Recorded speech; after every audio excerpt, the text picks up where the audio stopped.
नमस्कार, बहुत स्वागत है आप सभी का। मैं हूं सुशांत सिन्हा।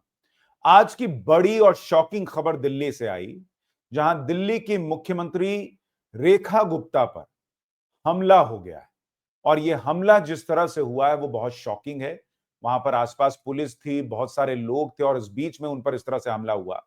कुछ लोग कह रहे हैं उन्हें मारने की साजिश थी, कुछ लोग कह रहे हैं इसके पीछे पॉलिटिकल साजिश थी।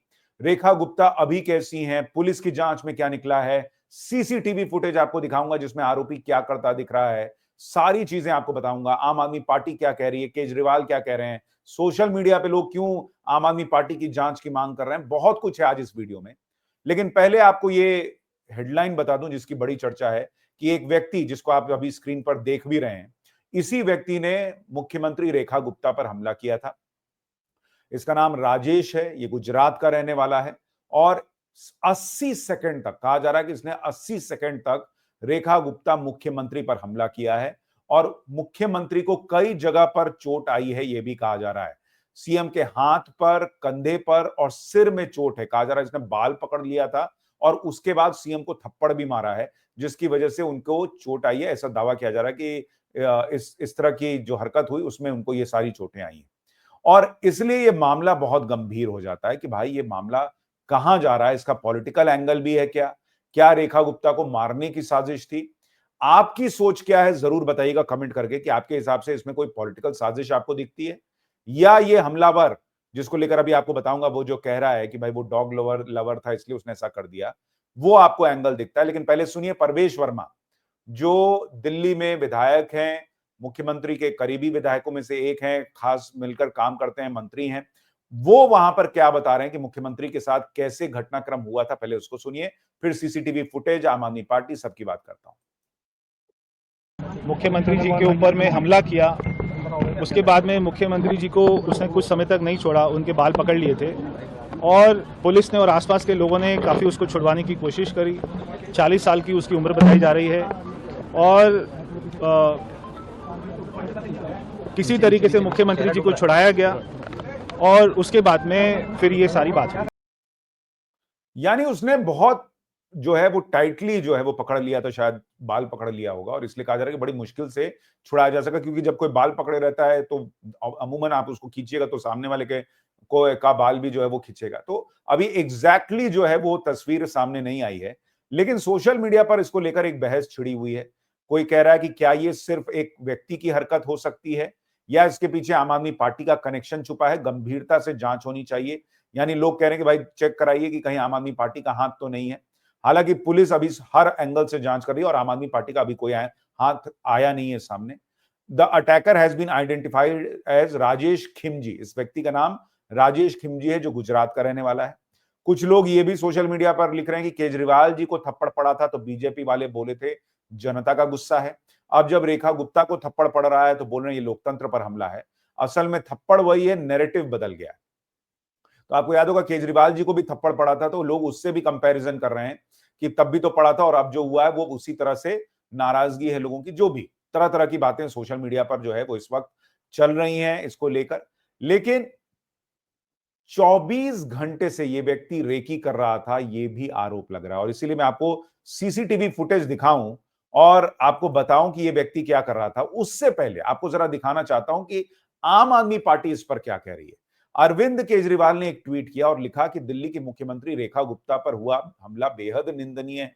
लोकतांत्रिक व्यवस्था में विचारों का मतभेद और विरोध स्वीकार्य है, लेकिन हिंसा के लिए कोई स्थान नहीं है। मुझे विश्वास है कि दिल्ली पुलिस उचित कार्रवाई करेगी। आशा है कि मुख्यमंत्री पूरी तरह सुरक्षित और स्वस्थ हो। तो अरविंद केजरीवाल ने बहुत सधा हुआ बयान दिया कि भाई ये जो हुआ ये उचित नहीं हुआ। हालांकि सोशल मीडिया पे कई लोग दिल्ली पुलिस पे भी सवाल खड़े कर रहे हैं कि भाई वो रेकी कर ले रहा था, मुख्यमंत्री पे हमला कर दे रहा है, दिल्ली पुलिस क्या कर रही है।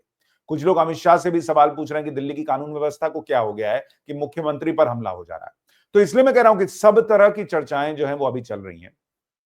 लेकिन एक तरफ केजरीवाल जो है वो ये कह रहे हैं कि भाई ये हमला जो हुआ वो ठीक नहीं हुआ। दूसरी तरफ इन्हीं के एक विधायक जो इन्हीं के एक पूर्व विधायक जो हैं, इनकी पार्टी के नेता सौरभ भारद्वाज, वो मैं किसी भी हिंसा की कड़ी निंदा करता हूं करते हुए रेखा गुप्ता का एक पुराना वीडियो पोस्ट कर रहे हैं, जिसमें जो है वो मेयर कैंडिडेट के तौर पर जो है वो धक्का मुक्की करती हुई दिख रही है। तो भाई एक तरफ तो आप ये कह रहे हो, दूसरी तरफ आप ही का नेता पॉलिटिक्स कर रहा है। एक बार सौरभ भारद्वाज को भी सुनिए, फिर सीसीटीवी फुटेज दिखाता हूं। पूरी तरीके से निंदनीय है। किसी भी तरीके की हिंसा का हमारे समाज में और हमारे देश में बिल्कुल स्थान नहीं है। और ये बात आज नहीं, ये बात महात्मा गांधी जी ने हमें आज से 100 साल पहले सिखाई थी। सवाल ये है कि वो कौन से दल हैं, वो कौन सी विचारधारा है जो देश में और समाज में हिंसा को बढ़ावा दे रही है, हिंसा को पैटर्नाइज कर रही है, वायलेंस को पैटर्नाइज। अब आप देखिए, एक सांस में कह रहे हैं हिंसा की निंदा करता हूं, दूसरी सांस में कह रहे हैं कि वो कौन से दल हैं जो ऐसा करते हैं। इसमें दल का क्या एंगल है भाई? न तो वो व्यक्ति आम आदमी पार्टी का अभी तक निकला है, ना बीजेपी का निकला है, ना कांग्रेस का निकला है, तो इसमें दल का एंगल कहां से आ गया? तो या तो इसका मतलब फिर आप दिखाने के लिए कह रहे हैं कि आप हिंसा की निंदा करते हैं, आपको इसमें भी किसी तरीके से बीजेपी का एंगल ले आना है। लेकिन मैं अब आपको सीसीटीवी फुटेज दिखाता हूं जो पुलिस को दे दिया गया है सीएम आवास से। ये सीसीटीवी फुटेज बताया जा रहा है जिसमें आपको व्यक्ति जो दिख रहा है, ये राजेश वही व्यक्ति है जिसने मुख्यमंत्री रेखा गुप्ता पर हमला किया, ये दावा किया जा रहा है। और ये रिक्शे से देखिए वहां पर आया, पीछे आप देखिए रेखा गुप्ता का पोस्टर भी लगा हुआ है वहां पर। और वहां पर अगर आप देखेंगे तो वो व्यक्ति पहले रिक्शे वाले को पैसा देता है, फिर बैग लेकर अगर आप देखेंगे तो वहां पर वो किसी से फोन पर बातचीत भी कर रहा है। और उसके बाद कहा गया कि इसने बातचीत की, देखिए टहल टहल कर बातचीत कर रहा है, ये भी नजर आता है। काफी देर तक बातचीत कर रहा है, वहां पर देखता रह रहा है। और उसके बाद जो है आप देखिए वहां पर बहुत देर उसकी लंबी बातचीत चलती है।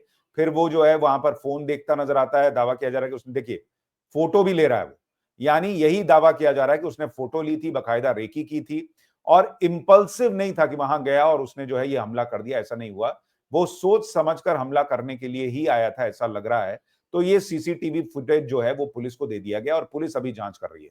पुलिस की जांच में इस व्यक्ति ने क्या बताया वो आपको बताऊं, उससे पहले जरा देखिए कि इसकी मां जो है वो कह रही है कि वो शिव भक्त है, किसी को भी मार देता है। तो अब ये क्या लॉजिक है बॉस कि इसमें शिव भक्त का क्या एंगल है? किसी को मार देता है आपका लड़का तो वो ठीक है, इसमें शिव भक्त है ये कहने की क्या जरूरत है? My son did this out of his love for dogs. I appeal to the CM that we are poor people, my son should be forgiven. यानी कुत्तों से उसको प्रेम था इसलिए उसने ऐसा कर दिया, क्योंकि दिल्ली में कोर्ट का आदेश आया कि भाई आप कुत्तों को हटाइए सड़क पर से, आवारा कुत्तों को। भाई कोर्ट का आदेश है तो मुख्यमंत्री ने कहा कि हम इसको करके दिखाएंगे, तो उसने मुख्यमंत्री पर हमला कर दिया। लेकिन लोग कह रहे हैं कि भाई ये सवाल खड़ा होता है कि जो व्यक्ति गुजरात में रह रहा है उसको दिल्ली में कुत्तों पर एक्शन हो रहा है, इसको लेकर इतना गुस्सा कैसे आ गया? वो गुजरात से इस बात के लिए आ गया क्या? इस पर विश्वास किया जा सकता है क्या?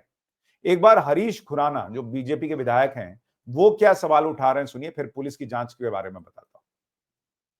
जाहिर है कि बीजेपी बता रही है तमाम। देखिए साजिश इसलिए नजर आती है क्योंकि वो व्यक्ति की जो कैमरा के अंदर, फोन कैमरा के अंदर 2 दिन से वो रेकी कर रहा था और उनके घर, शालीमार बाग के घर की फोटोग्राफ भी और इस घर की फोटोग्राफ भी पाई गई हैं। तो इसके मतलब कहीं ना कहीं कुछ ना कुछ उसकी प्री मंशा में था, साजिश उसके मन में थी। और ये जो खबर आ रही है कि डॉग लवर था और गुजरात का वो व्यक्ति रहने वाला, गुजरात से जो से दिल्ली का कोई लेन देना नहीं है, डॉग लवर के और कहानी नहीं है। तो ये साजिश एक नजर आ रही है। पॉलिटिकली मोटिवेटेड क्या है ये तो पुलिस बताएगी, लेकिन मुझे लगता है कि पुलिस इसकी तह तक जरूर जाएगी। हरीश खुराना कह रहे हैं कि ये साजिश नजर आ रही है, लेकिन दिल्ली पुलिस जो है वो अभी शुरुआती जांच जो कर रही है उसमें हमारे सूत्रों ने बताया कि दिल्ली पुलिस को इस व्यक्ति ने अभी शुरुआती जांच में यही बताया है कि वो डॉग लवर है और दिल्ली में जो कार्रवाई सड़क पर आवारा कुत्तों को लेकर हो रही है उसकी वजह से वो आहत था और इसलिए उसने ये हमला कर दिया। एक बार मैं आपको इस राजेश नाम के व्यक्ति के पड़ोसी का बयान भी सुनवाता हूं, वो इसके बारे में क्या बता रहे हैं। 5-6 साल से जानते हैं, कभी कोई दिक्कत नहीं है और मगज भी अच्छा है, कोई दिक्कत नहीं है। और गाय के लिए चारा या रोटी सब में मांग मांग के खिलाता है, कुत्ते को खिलाता है, बस ऐसा ही स्वभाव है। और शंकर भगवान का भक्त है और कोई दिक्कत नहीं है। और प्राणी प्रेमी है। हाँ, प्राणी प्रेमी है। तो एनिमल के ये डॉग के लेके उन्होंने क्या कुछ मुहिम छेड़ी की या तो कुछ ऐसा सामने आया था? नहीं, अभी तक तो कुछ नहीं सामने आया। उनका मम्मी पापा को बहुत सीधा आदमी, कोई दिक्कत नहीं है अभी तक। पड़ोसी कह रहे हैं कि बहुत सीधा आदमी है, हाँ जानवरों से प्रेम करता था, गाय को रोटी खिला देता था, कुत्तों को रोटी खिलाता था, ये पड़ोसी कह रहे हैं, लेकिन बहुत सीधा आदमी। अब ये सीधा आदमी इतनी बड़ी घटना कर दे कि किसी अपना राज्य छोड़कर वो दिल्ली आ जाए और दिल्ली की मुख्यमंत्री पर हमला कर दे, ये अपने आप में बहुत अजीबोगरीब है। क्योंकि भाई ये गुजरात का मामला नहीं, दिल्ली की मुख्यमंत्री कोर्ट के आदेश का पालन कर रही हैं। हालांकि उस बीच में आपको याद होगा जब सुप्रीम कोर्ट का आदेश आया था कि दिल्ली की सड़कों से आवारा कुत्तों को हटाइए, यह आदेश दिया जाता है, तो बहुत सारे डॉग लवर्स ने प्रोटेस्ट किया था। सोशल मीडिया पे कुछ ऐसी चीजें चली थी कि भाई जजेस के खिलाफ डॉग लवर्स लिख रहे हैं, उनसे बहुत नाराज हैं, उन पर हमले की कुछ बातें सोशल मीडिया पर ऐसे क्लिप्स वगैरह वायरल हो रहे थे, स्क्रीनशॉट वायरल हो रहे थे कि भाई चैट चल रहा है कि भाई जजेस को भी नहीं छोड़ना, ये नहीं करना, वो करना, 10 तरह की चीजें चल रही थी। लेकिन क्या कोई डॉग लवर इस हद तक जा सकता है कि मुख्यमंत्री पर हमला कर दे? ये बड़ा प्रश्न है। क्या कोई पॉलिटिकल एंगल हो सकता है? ये बड़ा प्रश्न है। और सबसे बड़ा प्रश्न ये है कि भाई दिल्ली की मुख्यमंत्री की सुरक्षा, उसको लेकर एक सवाल है। ठीक है, आप ये कह सकते हैं कि भाई व्यक्ति अंदर आ गया, कोई हथियार लेकर नहीं आया इसलिए पुलिस नहीं पकड़ सकती थी, लेकिन फिर इसका मतलब मुख्यमंत्री के आसपास जो पुलिस वगैरह है उनको भी तो अलर्ट रहना चाहिए। कोई आदमी हमला कर रहा है और आप उसको देख नहीं रहे हैं, ये सवाल तो उठेगा। क्योंकि भाई मान लीजिए उसने हाथ से ही हमला किया, थप्पड़ मारा हो, बाल खींचा हो, जो भी किया हो, इसके लिए भी पुलिस को जो है अलर्ट रहना चाहिए कि कोई आदमी किस तरह से आगे बढ़ रहा है।